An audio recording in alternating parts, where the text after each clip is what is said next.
নমস্কাৰ প্ৰিয় দৰ্শক, বিৰতিৰ পিছত সকলোকে স্বাগতম জনাইছোঁ। অন্তিমটো খণ্ডত উপনীত হৈছোঁ। আমি আজি টিভিৰ ষ্টুডিঅ'ত নাই, আমি আছোঁ বেতবাৰী মৌজাৰীৰ বিশেষ স্থানত, য'ত বান বিভীষিকাৰ সন্মুখীন হোৱা এইসকলে দিন ৰাতি পাৰ কৰিছে এনেদৰে ৰাস্তাৰ মাজমজিয়াত। এগৰাকী ব্যক্তি আছে, আপোনাৰ ওচৰলৈ আহিছোঁ, যিখন বাস্তৱ ছবি।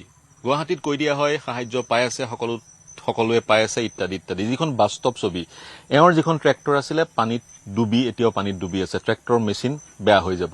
বন্ধন বেংকৰ লোনেৰে ট্ৰেক্টৰখন লৈছিলে, EMI দিব লাগিব। ঘৰটো এতিয়াও পানীৰ তলত বোকা হৈ আছে। তেওঁৰ যিখন বাহন অটো, সেইখন টেম্পু, সেইখন তেওঁ চলাব পৰা নাই যোৱা 10 দিন ধৰি। গতিকে দৈনিক তেওঁ যিটো ইনকাম কৰে, সেই ইনকাম তেওঁৰ হাতলৈ অহা নাই। গতিকে বাস্তৱ ছবিখন এই ধৰণৰ। কিন্তু 15,000 20,000ৰে এওঁলোকৰ সমস্যাৰ সমাধান নহয়। ঘৰখনটো নষ্ট হৈছে। গতিকে আপোনাৰ পৰা জানিব বিচাৰিম, কি বিচাৰিব আপুনি? মই যিখন ছবি দাঙি ধৰিলোঁ তাৰ অতিৰিক্ত কি ক'ব বিচাৰিব? ট্ৰেক্টৰখন মানে কি বিচাৰিম এতিয়া, পানী শুকাই যোৱাৰ পাছত প্ৰব্লেম বহুত আহিব। এতিয়া ল'ৰা ছোৱালী কলেজলৈ যাব লাগিব, কলেজত পঢ়ি খেতি বাতি হয়, খেতি বাতি এতিয়া খোৱা চিন্তাটো কৰিব লাগিব। এইখনটো আৰু টেম্পুখনো আৰু কিমান দিন চলিব ঠিকান নাই। 15-20 দিন যোৱাৰ পাছতো আৰু এমাহ পাৰ হ'ব। এমাহৰ পাছতো মানুহ দুনুহ কোনো নোলায়। সেই প্ৰব্লেমটো এতিয়া পাছতহে আহিব। আচল প্ৰব্লেমটো কেনেকৈ চলিম, কি কৰিম? আকৌ খোলাৰ লগে লগে বন্ধন বেংকৰ এতিয়া আহিবই নহয়, সেইটো দিবই লাগিব। সেইটো EMIটো দিবই লাগিব বন্ধন বেংকৰ। সেইটো ট্ৰেক্টৰখনটো ইউজ কৰা এটা, যেতিয়া উদ্ধাৰ হয় তেতিয়া ব্যৱহাৰ কৰিব পৰা অৱস্থাত নাই। সেইখন গোটেই খুলিব লাগিব, ৰিপেয়াৰিং কৰিব লাগিব, কভাৰিং কৰিলেহে এখন চলিব। গতিকে এইবোৰ হৈছে বাস্তৱ ছবি, যিবোৰ সূক্ষ্মভাৱে আমি উপলব্ধি কৰাৰ প্ৰয়োজন আছে। ওপৰে ওপৰে কিবা সাহায্য, কিবা ঘোষণা বা দিছপুৰ বা গুৱাহাটীৰ পৰা কৰি দিলেই সকলো শেষ হৈ নাযায়। আমি পদ্ধতিগতভাৱে এটা নহয় বহুকেইটা এক্সপাৰ্টৰ টীম প্ৰতিগৰাকী ব্যক্তিৰ ওচৰলৈ যাব লাগিব। প্ৰতিগৰাকী ব্যক্তিৰ কিন্তু যি নেচেচিটি, প্ৰয়োজনীয়তা পৃথক পৃথক, আৰু সেই ধৰণে আগবঢ়াব লাগে। যিটো বেংকৰ লোন, কিমান গাড়ী মটৰ নষ্ট হৈ গ'ল, সেই গাড়ী মটৰবোৰ EMIৰে কিনিছিল, তেওঁলোকে ক্ৰয় কৰিছিল। EMI বেংকক কিছু বেংকে EMI বা EMI ৱেভ অফ কৰিছে 2-3 মাহৰ কাৰণে। গোটেই লোনটো ৱেভ অফ কৰাৰ ব্যৱস্থা কি থাকিব? এগৰাকী কৃষিজীৱী এগৰাকী ব্যক্তি, দাদা আপোনাৰ নামটো? মোৰ বিপিন চাংমাই। চাংমাই ডাঙৰীয়া এগৰাকী কৃষিজীৱী ব্যক্তি। তেওঁৰ ট্ৰেক্টৰখন পানীৰ তলত আছে, ট্ৰেক্টৰ ধ্বংস হৈ গৈছে। ট্ৰেক্টৰ যি লোন লৈ কিনিছে, সেই লোনৰ EMI দিব লাগিব অহা মাহৰ পৰা। তেওঁৰ যিগৰাকী জীয়ৰী, সেই জীয়ৰীগৰাকী কলেজত পঢ়ি আছে, কলেজৰ ফিজ বাৰু চৰকাৰে ৱেভ অফ কৰিছে। কিন্তু কি হ'ব? অনাগত দিনবোৰ কি হ'ব? অনিশ্চয়তাত এওঁলোকে মুকলি আকাশৰ তলত মহে নাহে সাপৰ মাজত সহাৱস্থান কৰিবলগীয়া হৈছে, আৰু সেইটোৱে হৈছে এই মুহূৰ্তত বাস্তৱ সত্য। মই এতিয়া বিক্ৰমৰ ওচৰলৈ যাব বিচাৰিম। বিক্ৰমে আন এখন ছবি নাজিৰাৰ পৰা দাঙি ধৰিব। বিক্ৰম। অপাৰ্থ, আমি যিখন ছবি দেখুৱাইছোঁ বা যিটো পৰিৱেশৰ কথা আমি শুনিছোঁ, এই পৰিৱেশটো কিন্তু একেবাৰে অবৰ্ণনীয়। আৰু বান শুকালে যদিও সেই যিটো ভয় লগা পৰিৱেশ আছিল, সেই যিটো বিভীষিকা পৰিৱেশ আছিল, সেই পৰিৱেশটো এই মানুহবোৰৰ মনৰ পৰা আঁতৰি যোৱা নাই। এগৰাকী ব্যক্তি বানত উটি যোৱা ব্যক্তি আছে, কথমপি তেওঁ প্ৰাণ ৰক্ষা পৰিল। আৰু এগৰাকী কণমানিয়ে আমাক এই মুহূৰ্তত ক'ব, এই যিটো নাজিৰাৰ হোলাংকাথনি অঞ্চল, এই অঞ্চলটোত কিমান বান হৈছিল। এগৰাকী কণমানি আছে। তোমাৰ নামটো? পৰি ৰায়। এতিয়া পানীত তুমি ক'ত থাকিলা? ক'ত থাকিলা? ইয়াত থাকিলা? ইয়াত কি আছে? ঘৰ? কিমান দিন থাকিলা তুমি? 2 দিন। তোমাক কোনে লৈ গ'ল ঘৰৰ পৰা ইয়ালৈ? কোনে লৈ গ'ল? মামাই লৈ গ'ল। মামাই কেনেকে লৈ গ'ল? দাঙি লৈ গ'ল। ভয় লাগিছিল নে তোমাৰ? ভয় লাগিছিল? এতিয়া মাম খাবলৈ পাইছিলা নাই তুমি? পাইছিলা? বিস্কুট খাইছিলা? কান্দিছিলা নেকি তুমি? এগৰাকী কণমানি পাৰ্থ, আৰু এই কণমানিগৰাকীয়ে ক'লে যে তেওঁলোকৰ ঘৰখন বানত ডুবি যোৱাৰ পাছত ক'ত আছিল। সন্মুখৰ এটা ঘৰ দেখাইছে, সেই ঘৰটোৱে আপোনাক বুজাই দিব এই হোলাংকাথনিত কিমান পানী হৈছিল।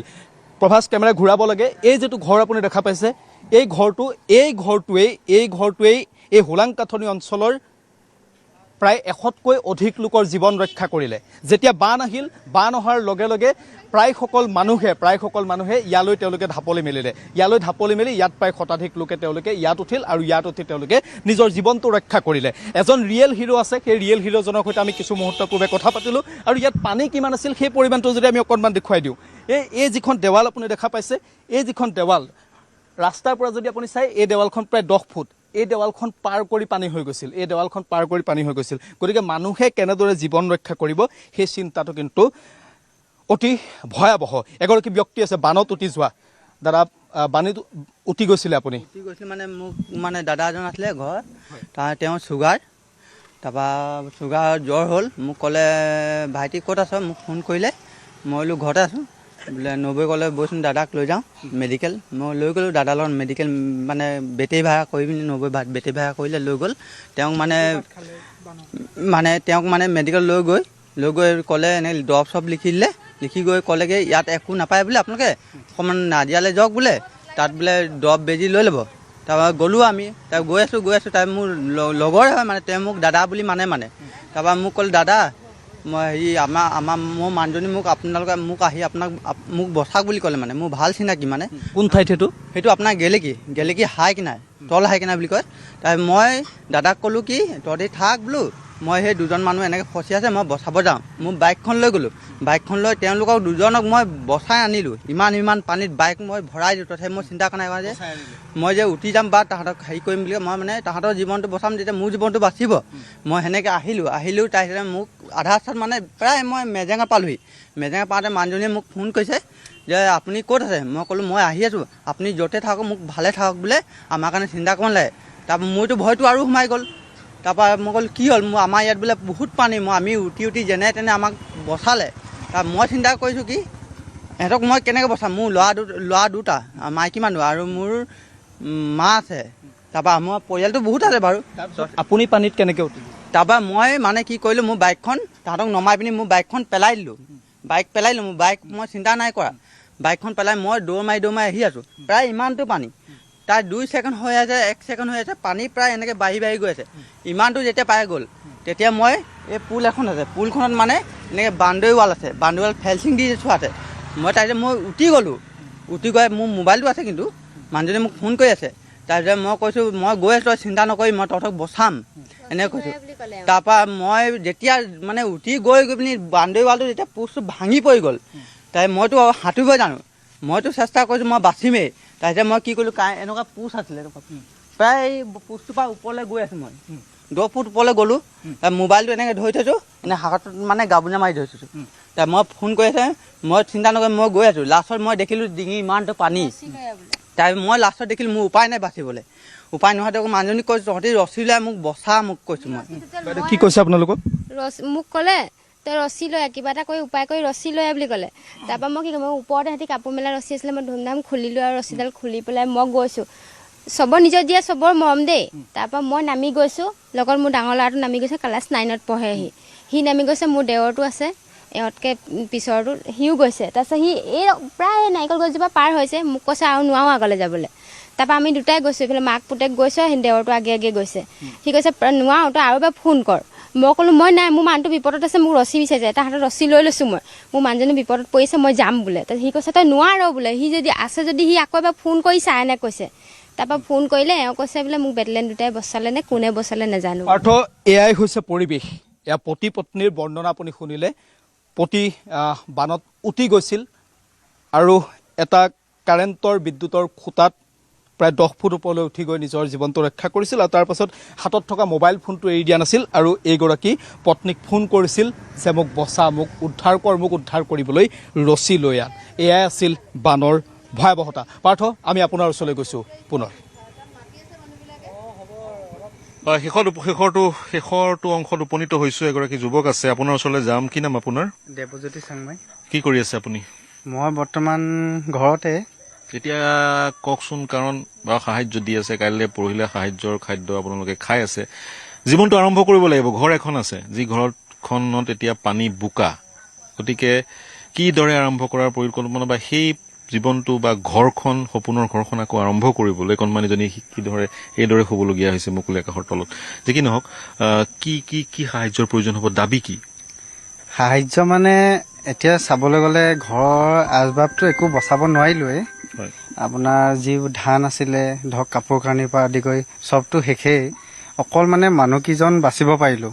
এতিয়া চৰকাৰক এটাই অনুৰোধ, আমাক থাকিব পৰা ব্যৱস্থা কৰি দিব লাগে। ঘৰখন পুনৰ, এতিয়াতো আমি 10 বছৰ পিছুৱাই গ'লোঁ, 10 বছৰ পিছুৱাই গ'লোঁ। চৰকাৰক এতিয়া এটাই অনুৰোধ, আমাক থাকিবলৈ মানে ঘৰখনৰ সুবিধা কৰি দিব লাগে। হয়, আশ্ৰয়, ঘৰৰ সুবিধা কৰি দিব লাগে। বেচৰকাৰী প্ৰতিষ্ঠান কিছুমানে ঘৰ নিৰ্মাণ কৰিছে, কিন্তু ইমান বিশাল ঘৰ, ইমান হাজাৰ হাজাৰ ঘৰ নষ্ট হৈ গৈছে। গতিকে তেনেধৰণে প্ৰতিখন ঘৰ শূন্যৰ পৰা আৰম্ভ কৰিবলৈ বা আংশিকভাৱে যদি নষ্ট হৈছে নিৰ্মাণ কৰি দিবলৈ এটা ব্যাগুম পৰিকল্পনা আৰু হিউজ এমাউণ্ট পইচাৰ প্ৰয়োজন হ'ব। গতিকে মই পুনৰ কৈছোঁ, আমাক এটা পৰিকল্পনা লাগিব এইসকল আমাৰ মানুহক উদ্ধাৰ কৰিবলৈ। মুকলি আকাশত মহে দাহে সাপে ভেকুলী এনেধৰণে জীৱন নিৰ্বাহ তেওঁলোকে 10 দিন কৰিলে, আৰু কিমান দিনলৈকে কৰিব? খাদ্য সামগ্ৰী আহিছে, তেওঁলোকে সেই খাদ্যৰে দিন পাৰ কৰিছে, কিন্তু তেওঁলোকৰ এটা জীৱন আছে। তেওঁলোকৰ কণমানি কেইটা স্কুললৈ যাব লাগিব, কালি পৰহি কিতাপ পত্ৰ বাৰু পাই যাব। তেওঁলোকৰ যি মানসিকতা, মেণ্টেল হেল্থ, এনেধৰণে তেওঁলোকে 10 দিন কেতিয়াও নাথাকা, এনেধৰণে 10 দিন থাকিবলগীয়াৰ যি পৰিৱেশ, তেওঁলোক যাতে হতাশ নহয়, তেওঁলোকক যাতে আমি পুনৰ এক নতুন জীৱন দিব পাৰোঁ, নতুন এখন ঘৰ দিব পাৰোঁ, তাৰ কাৰণে আমি as a society, as a civil society আমি কি কৰিম, চৰকাৰৰ লগত আমি মিলি কি কৰিম, সেয়া এই মুহূৰ্তত কিন্তু ভাবিবৰ হ'ল। কিমান ভয়াৱহ আছিল আমি গম পালোঁ, কিমান ভয়াৱহ আছিল। কেতিয়াও এই এনেধৰণৰ ভয়াৱহতা এওঁলোকে দেখা নাই, সেয়াও গম পালোঁ। পানী মই দেখুৱাইছোৱে, দিনৰ পোহৰত আৰু পানী দেখুৱাম, সেইবোৰ আমি গম পাইছোৱে। কিমান পানী উঠিছিল আমি জানো, 7 ফুট 8 ফুট চিলিঙলৈকে বা ৰুফটপ পাৰ হৈ গৈছিল সেয়া পানী। এতিয়া কিন্তু আমাক প্ৰয়োজন এটা পৰিকল্পনাৰ। এক যদিও বা প্ৰকৃতিয়ে এক ধ্বংসৰ ইতিহাস ৰচিছিল, অসমবাসী একত্ৰিত হৈ মানৱীয়তাৰ ইতিহাস ৰচিছে, কিন্তু সেই মানৱীয়তা এই মুহূৰ্তত কিন্তু পৰ্যাপ্ত নহয় এই কণমানিসকলক বা এই লোকসকলক দেখিলে। গতিকে আৰু কিছু আমি পৰিকল্পিতভাৱে, পদ্ধতিগতভাৱে সহায় আগবঢ়াব লাগিব, যাতে এওঁলোকে এটা নতুন জীৱন আৰম্ভ কৰিব পাৰে, তেওঁলোকৰ সপোনৰ ঘৰখন আৰু পুনৰ সাজিব পাৰে, আৰু শীঘ্ৰে পাৰে। তেতিয়াহে আমাৰ এই যি মানৱীয়তা, সেই মানৱীয়তাৰ এটা লজিকেল কনক্লুজন পৰিলক্ষিত হ'ব। এই চিন্তাৰে এই অনুষ্ঠান সামৰিছোঁ। আমি বাহৰ পাতিছোঁ, বিক্ৰম আৰু মই, অঞ্জন, প্ৰদীপ, নবুল, প্ৰভাস, আমি আমাৰ এটা ডাঙৰ টিমে শিৱসাগৰ আৰু চৰাইদেউত বাহৰ পাতি আছোঁ। প্ৰতিটো স্থানৰ প্ৰতিটো খবৰ, প্ৰতিগৰাকী এনেধৰণৰ বানৰ বিভীষিকাত সন্মুখীন হোৱা বান বিধ্বস্ত লোকৰ মনৰ কথা আপোনালোকৰ ওচৰলৈ লৈ যাম, সেয়ে আমাৰ প্ৰতিশ্ৰুতি। আজি এই মুহূৰ্তত এই চিন্তাৰে অনুষ্ঠান সামৰিছোঁ। প্ৰিয় দৰ্শক, শুভৰাত্ৰি।